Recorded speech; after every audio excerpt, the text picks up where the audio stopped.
Kapitayan, ajaran ketuhanan tertua dalam kejawen yang jarang diketahui. Pernahkah kita bertanya? Sebelum agama-agama besar datang ke Nusantara, bagaimana leluhur Jawa memahami Tuhan? Siapa yang mereka sembah? Bagaimana cara mereka berdoa, tanpa kitab, tanpa rumah ibadah megah? Dalam video ini, kita akan menyelami sebuah ajaran kuno yang menjadi akar spiritual kejawen. Kapitayan, jalan sunyi mengenal Tuhan melalui kesadaran, keheningan, dan rasa. 1. Apa itu Kapitayan? Kapitayan adalah ajaran spiritual kuno Nusantara yang diyakini sudah ada jauh sebelum masuknya Hindu-Buddha maupun Islam ke tanah Jawa. Kata Kapitayan berasal dari kata dasar taya, yang berarti tidak tampak, tidak terbayangkan, kosong, namun ada, gaib, namun nyata. Dalam Kapitayan, Tuhan disebut sebagai Sang Hyang Taya. Zat yang maha ada, tetapi tak bisa digambarkan dalam bentuk apapun. Tidak berwujud. Tidak berjenis kelamin. Tidak berbentuk manusia. Tidak dapat dipatungkan. Ini menunjukkan bahwa sejak dahulu, leluhur Jawa sudah mengenal konsep ketuhanan yang Maha Esa yang sangat murni dan abstrak. 2. Konsep Tuhan dalam Kapitayan. Berbeda dengan penyembahan dewa-dewi, Kapitayan tidak menempatkan Tuhan sebagai sosok. Tuhan dipahami sebagai sumber kehidupan, asal segala yang ada. Kekuatan tak terlihat yang menggerakkan alam semesta.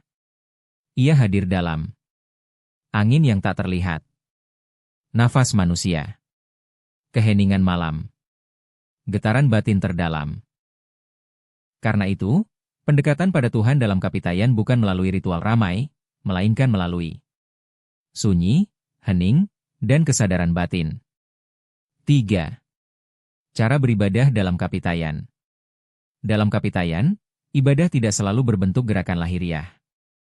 Yang utama adalah laku batin. Beberapa bentuk laku Kapitayan ada 3. 1. Semedi. Duduk diam, menenangkan pikiran, memusatkan kesadaran pada napas dan rasa. Tujuannya mengosongkan diri dari nafsu, membersihkan batin, mendekat pada Sang Hyang Taya melalui keheningan. 2. Tapa Brata. Menahan diri dari kesenangan dunia, mengurangi makan, mengendalikan amarah, mengurangi bicara, menjaga pikiran. Ini bukan penyiksaan diri, melainkan latihan menguasai diri. 3. Laku sejati. Hidup jujur, tidak menyakiti, tidak serakah, rendah hati. Karena dalam Kapitayan, moral adalah bentuk ibadah tertinggi. 4. Simbol-simbol Kapitayan. Walau Tuhan tidak digambarkan, Kapitayan menggunakan simbol alam sebagai pengingat spiritual. Contohnya, punden berundak.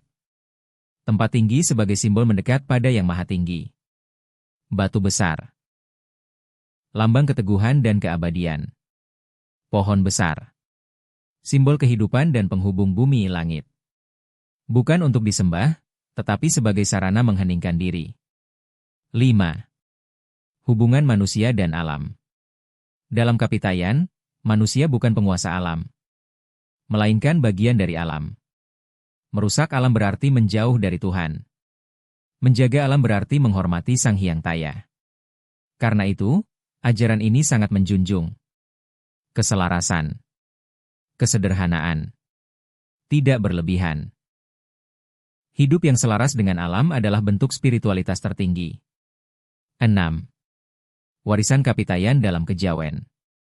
Banyak praktik kejawen hari ini adalah warisan Kapitayan, seperti semedi, tirakat, laku prihatin, mengolah rasa, mengutamakan batin dibanding tampilan luar. Kapitayan menjadi fondasi spiritual Jawa yang menekankan bahwa Tuhan lebih dekat dari urat nadi, tetapi hanya bisa dirasakan oleh batin yang hening. Kapitayan mengajarkan kita bahwa jalan menuju Tuhan bukan selalu lewat suara, tetapi justru lewat keheningan. Bukan lewat keramaian, tetapi lewat pengendalian diri. Di tengah dunia yang bising, ajaran ini mengingatkan kita untuk kembali pada sunyi, sadar, selaras.